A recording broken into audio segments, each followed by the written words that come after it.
Welcome to the Real Life Moms podcast. We are celebrating today because we have reached 3 years of podcasting. Someone said to me recently that sometimes you just have to look down the mountain to see where you've come from. And it's so true. When I look back at the beginning, I recently just went back to listen to my first intro episode telling people who I am and what I'm planning to do here.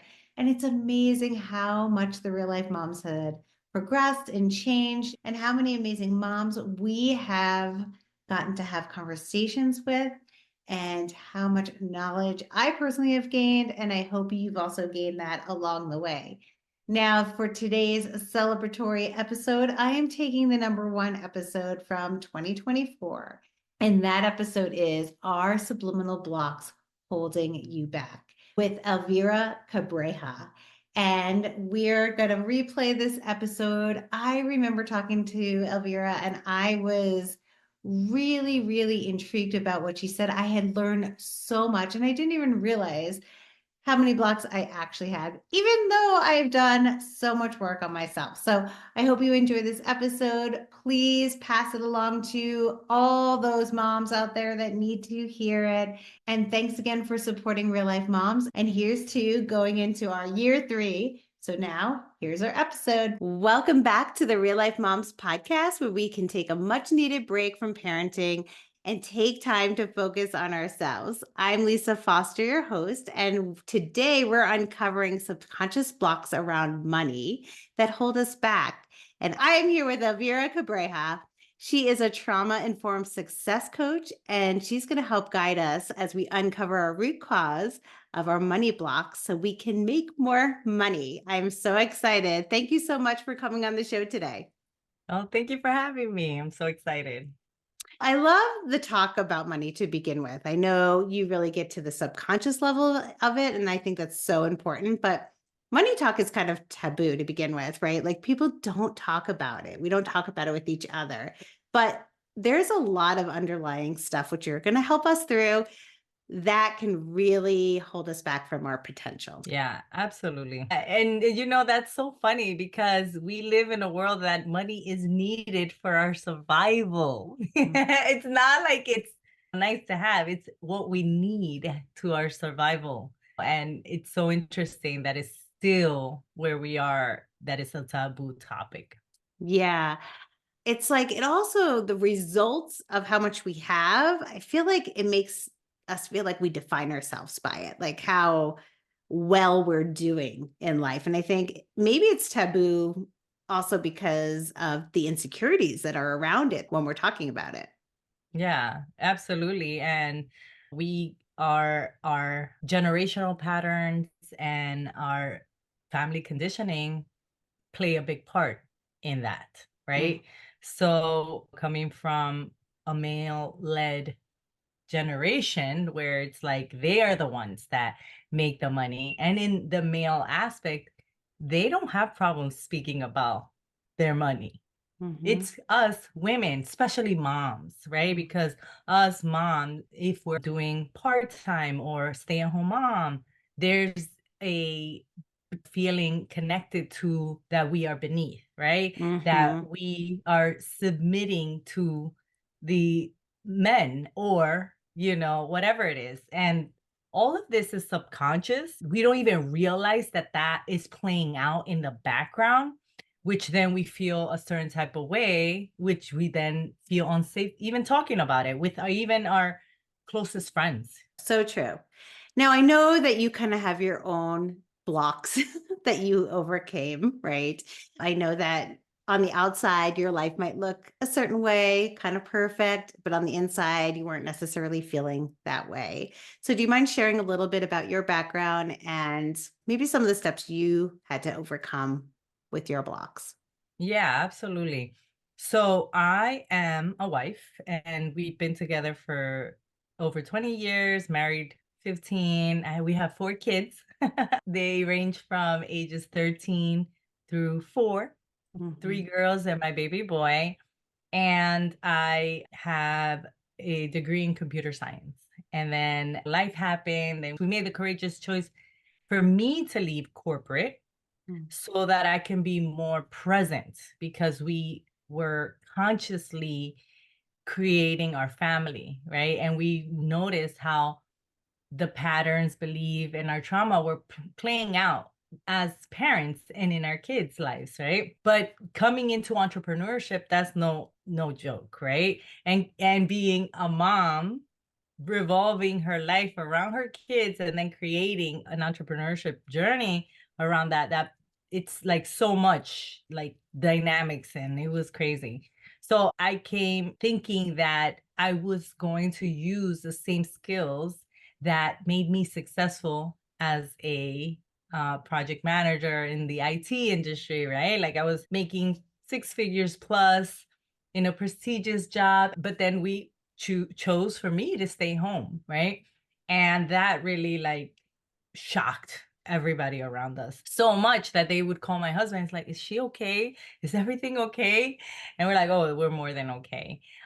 But creating an entrepreneurship path and being a stay-at-home mom, right? Like it was like a duality that I wasn't familiar with, I wasn't comfortable with, I wasn't educated into, right? Like I was raised by a single mom who ingrained in me to never depend on a man, and here I am depending on a man. Mm. So the shock in my system was very debilitating, to say the least. So I just didn't understand what was happening. And as the more I tried to make my business work and be a mom and be present, the more I failed, and I just couldn't understand what was happening. I just couldn't connect the dot. I was doing the mindset work, like I was doing the mantras and looking at the mirror and saying I love myself and I could do this and so on, and I have all the time in the world that I need. But I wasn't moving forward, and instead I was feeling scared. I was feeling tension in my body, like having like panic attacks and stuff like that. Mhm. And there was something within me that was like, there has to be a solution to this. There has to be a solution to this. And that's when the trauma informed aspect came in. And my nervous system was feeling unsafe with entrepreneurship, with being taken care of by a man. And I do this because he's my husband. Mhm. Like we made an agreement, everything was fine, but my system felt like it was dying. And I just didn't understand how our nervous system was so correlated to the actions we were taking, that it wasn't just mindset, that it wasn't just your belief system, that it was so much more than that. So once I began to like work through that, right, things began to fall in line, meaning I was able to have more peace being a mom and an entrepreneur. Mm. I was able to like block those times up with being more focused during my working hours and being more focused during my parenting hours, having it all, right? Like Mhm. they say, you can't really have it all. Yeah, you can. It just has to look differently than just having it all in one moment in time. So Mhm. that allowed me to like, not only feel peace in my body, be more present for my family, be more present and provide even deeper transformations to my clients, which then obviously that's going to generate more money. Right. Yes, totally. My question though is these are kind of subconscious, deep feelings, thoughts that are like literally ingrained in almost our cellular layer at some point. Absolutely. How do you find them? How do you even discover, know what they are? Well, it's the same way that you do your belief system, right? Like if you just pay attention, you become aware. Your triggers are your greatest teachers. When you complain, that's an unmet need.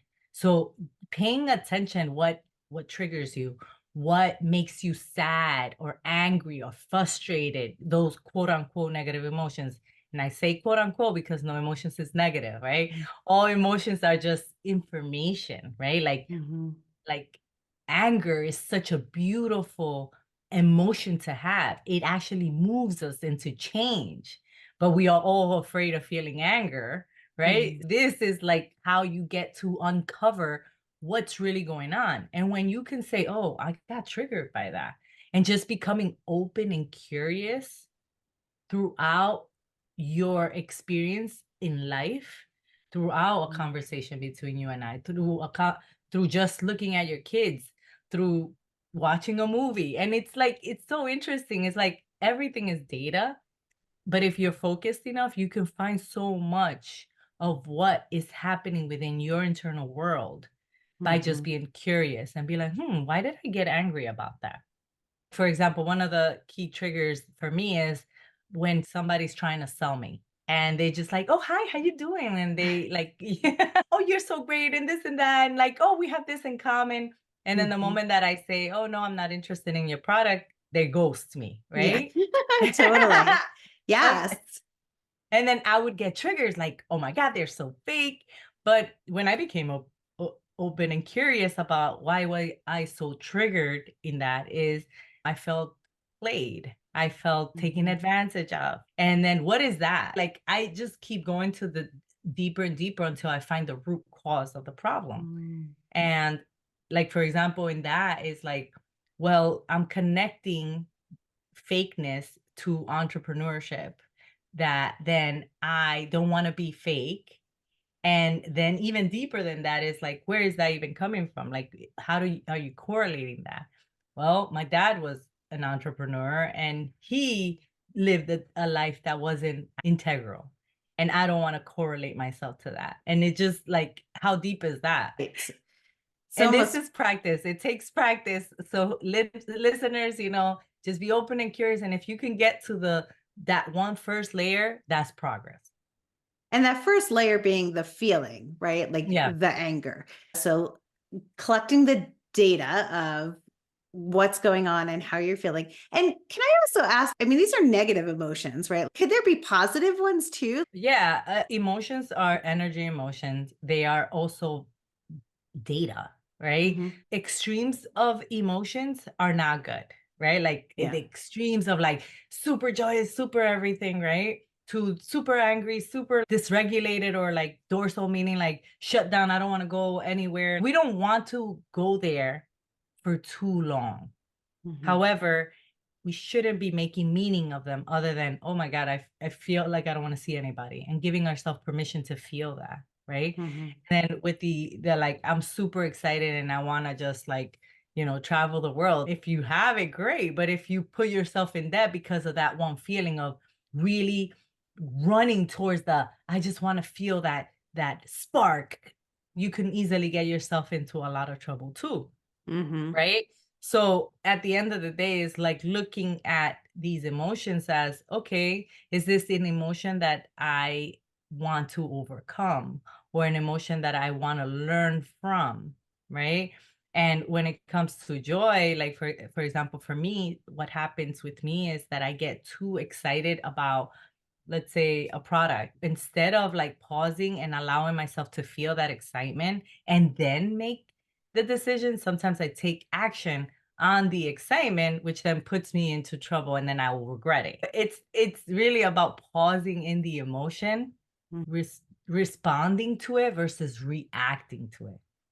The reacting versus responding is really key. So when you're noticing an emotion, let's use anger. Are there specific questions or steps I can take to help myself kind of peel back those layers to know what's really behind that emotion?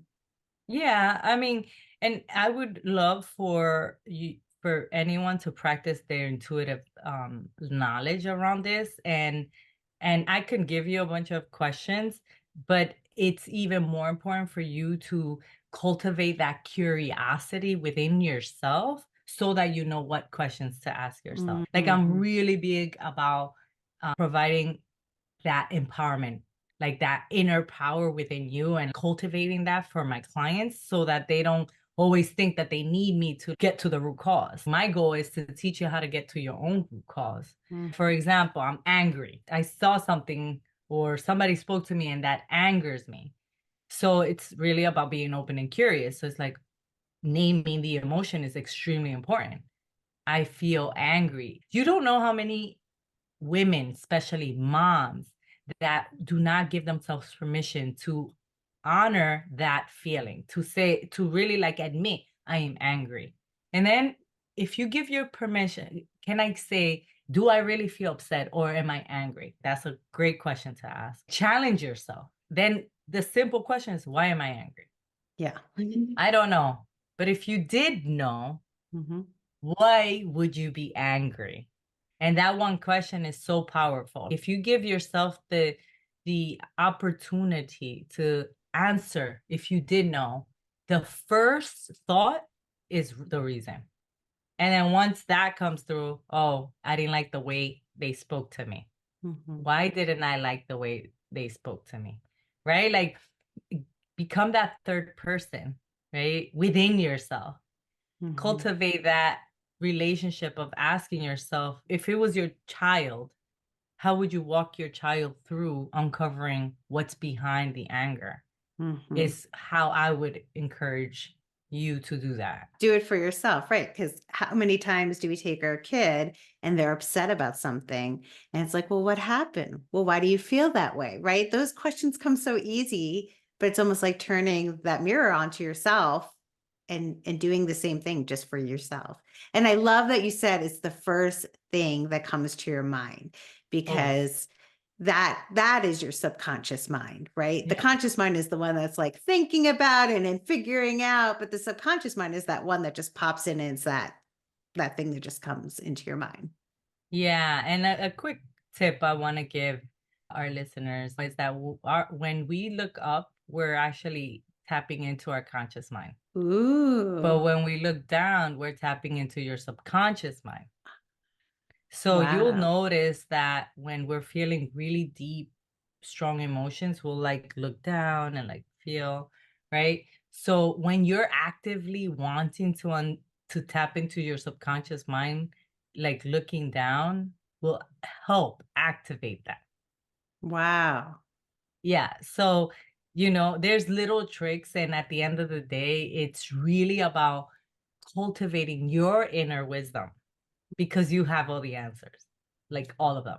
Yes. And I think a lot of people don't trust the answers that come to them. Yeah. And what I say to that is, what would you tell your kid? Right? We are really like kids growing up within ourselves. So here's the trauma-informed lens that I want to share, right? So our traumas lead us. Our traumas are why we make the decisions we make. Our traumas are why we do the things that we do, choose the people that we choose, say the things that we say, have the belief system that we have. So if we understand that our traumas are really what's leading us, then being curious of like, what happened to me that I'm afraid of speaking up? And that one question, like, what happened to me that I am XYZ, a memory will come up. I guarantee you. And then they doubt that memory, because another thing, our realities were denied.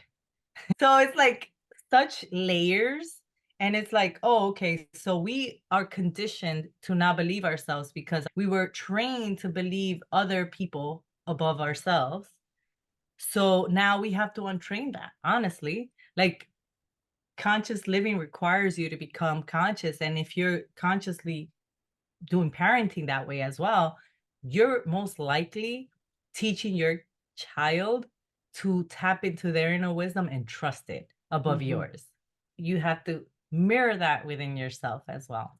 Yes. And when you say traumas, I just want to clarify, because there can be like obviously big traumas that happen to you, but it could also be little traumas, like maybe a teacher told you had the wrong answer and you got all like, I'm never going to speak again in class, right? Those are more of a smaller trauma. Yeah. And this whole big T and little T trauma thing, it's like such a dialogue. And, like a lot of people just say, oh, no, I didn't have any trauma. If you're alive, you have traumas. Yeah. Yeah. I tell my kids, I'm like, I am a trauma-informed coach and I take courses on trauma. And I am very well versed in trauma.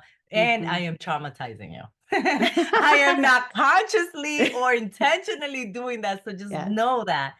And there's going to be a time and a place you're going to come to me and you're going to say this, right? Mhm.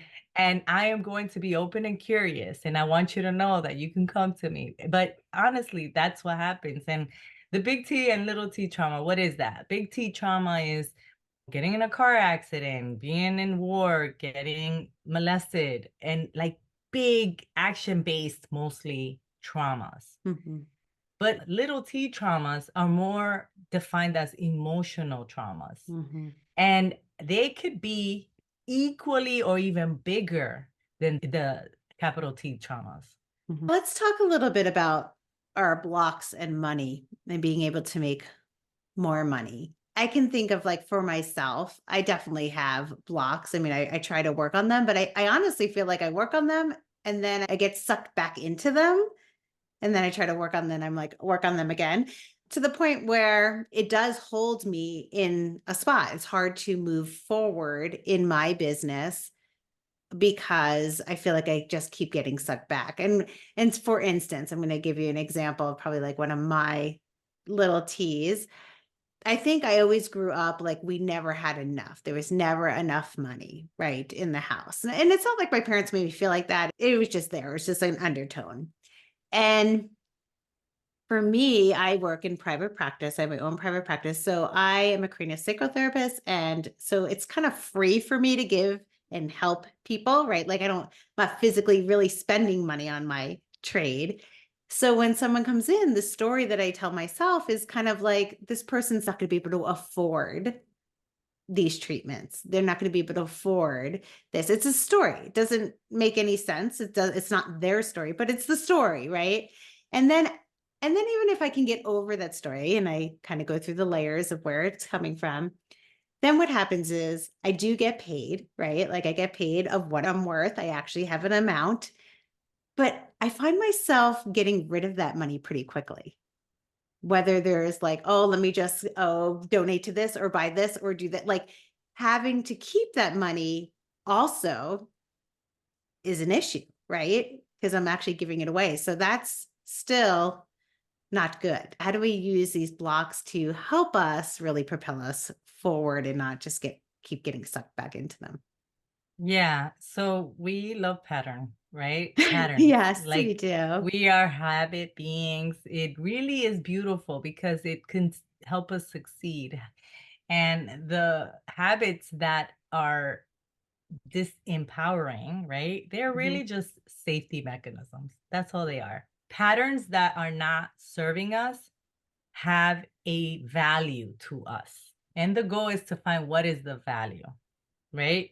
So there's a value that you are associating to connecting or like saying, well, they can't afford me. And you even said your services because your service, there's no like connected to a dollar amount. Like I would actually go there for you. It's Mhm. like, wait a minute, you're spending time, energy, and so much, and like the all that you've acquired, there is a value there. But Mhm. because you don't have to buy a product to then sell the product, Right. there's a disconnect, right? Mhm. And all of that is connected to probably what are you making the meaning of somebody paying you? Like Mhm. why and then like we'll go deeper there because you shared three patterns in that one experience. Yeah. One is not seeing the ability for your clients to pay you. Like they are going to value as much as you value yourself. So it's like Mhm. that's one thing. Second is like, well, associating your time and energy to no money. It's like, no, let's put money into that. Like, what is your time worth? Like, what is 1 minute of your time? And like that helps. And this is actionable moving forward, but I like going under, meaning looking underneath and to the subconscious and your nervous system level to understand like why do you even believe that in the first place? What happened in your childhood or in your past that you connected that your time does not allocate to Mm. money. Yeah, that's a huge question. I mean, I don't Right. know the answer right off the bat, or I mean, I'll have to sit with it and see what my subconscious says. But yeah, that's a really good question. Like, what happened in my childhood that my time somehow I didn't value or wasn't valued or whatever. Yeah. You said it wasn't valued, right? Because most likely, it's like it's sometimes it's generational, sometimes Hmm. it's one experience of a teacher saying something, and that word or that experience were frozen in time, and now there's a part of you that hijacks you and says, no, this is not. So that's one thing. And then another pattern is, okay, money comes in, money comes out. Hmm. Right? So it's like, and what I want to share in respective to what's happening there is what I see it as three patterns, but everything's connected. So if everything's connected, which is the one that we would look into? And that one will like direct us to all of that. Hmm. Right? And then I want to share that when something happens to us, little t, big T, it doesn't matter. It's about how you process it, right? It's this happened and this is what I made the meaning of. And that alone is what makes a trauma when you don't understand what occurred, Hmm. right? Because you don't understand is what the trauma is. If there's somebody more adult than you with more processing abilities than you, it helps you connect the dots. You at this age will not connect the dots at that age. So what happens is that something happened to us, right? Let's say it happened at 4 years old, right? That made you believe that your time is not worth it, like worthy of valued, is not valued. As a 4 year old, you're going to make that meaning. But as a 40-year-old, you won't, right? You would process it differently. But because certain belief systems are at the 4 year old level, they're the ones leading us. So the way that I like sharing that to my clients is that how old do you feel when you're questioning if a client can pay you? And then that is most likely when something occurred and that's frozen in time in your nervous system and is hijacking you and making those decisions from that place. I know I just went really deep, but No, I'm like there. loving it because I'm thinking back to the feeling of when I'm sitting there. And I do believe that there needs to be an energy exchange. If Yeah. I do something for free, I have seen my patients do not get better. I do now charge full price. I do feel good about it. Occasionally, Yeah. a situation comes in and I'm like, oh, all of a sudden I go back to this habit. But I'm thinking about what you just said about the layers like, well, how do I feel in that habit? And I feel like an old me. You're right, like not old, but like younger and more Oh, yeah. insecure me than the person who stands like now, who's in their 50s and have learned a lot more. And it's so true. It's like that habit gets sucked back when that insecurity kind of sneaks in. It is a whole different time zone than where I Yes. am now. Yes. And once you realize that that's honestly what's happening with your triggers, when you're upset, when you're excited, right? Like all of that, when it's too extreme, right? You want to like pause. That's why it's important to pause. It's like, okay, what's going on over here? And like be introspective, right? Because then you can choose a different reality right there and then. Just by that pause, you become conscious and then saying, what's going on over here? Like, oh, okay, no. And then working with your part. So parts work, this internal family systems is like a big part of what I do with and saying, okay, well, how does this part? Well, understanding and giving that part a voice. Mm-hmm. So when that part hijacks you, you can have, it's okay. I got this. Okay. Mm-hmm. Like as a 15-year-old, you don't need to charge your prices. I will. Right. So, I love and I know that. it, yeah. And I know it sounds a little weird, but honestly, what if just by working with that part of you, you get to make different decisions and they don't longer hijack you? Because I'm Mm-hmm. pretty sure you've experienced like out of body type of experience where it's like, why did I do that? I feel like if with the knowledge that I have, I shouldn't have done that. Why did I do that? And you felt powerless to that action. Mm-hmm. Well, that action wasn't really the current you. That action was a traumatized part of you that hijacked you and then went on to make grown up decisions at that conscious level, which is a younger version of you. I know it's a little like, but you know. No, I'm loving it. I love it. I Okay, mean, good, it's good, good. complex. I'm not going to lie. It's complex. And I think every individual has to do their own work. So I love these simple steps that are coming out of it, which is really number one, name the emotion, be curious, start asking yourself questions, and literally just pause in the moment to give yourself a little time to work on this. Yeah, I would say pause first. Yeah, Practice pause pause. Like first. honestly, if you can just practice the pause, and you're gonna feel uncomfortable with the pause. I remember when I first started doing this work, I felt like I was in a ring with myself. Like, Mhm. no, you gotta move. And like, no, I'm not moving. And it was like such an internal battle because my pattern is hustle, is go, go, go. It's no sleep. So I am reprogramming that even to this day where it feels unsafe.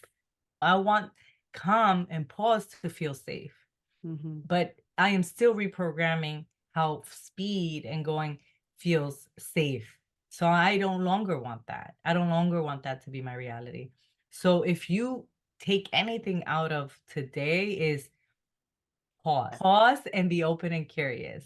Like that is the biggest step for introspection so that you can have time to ask those introspective questions.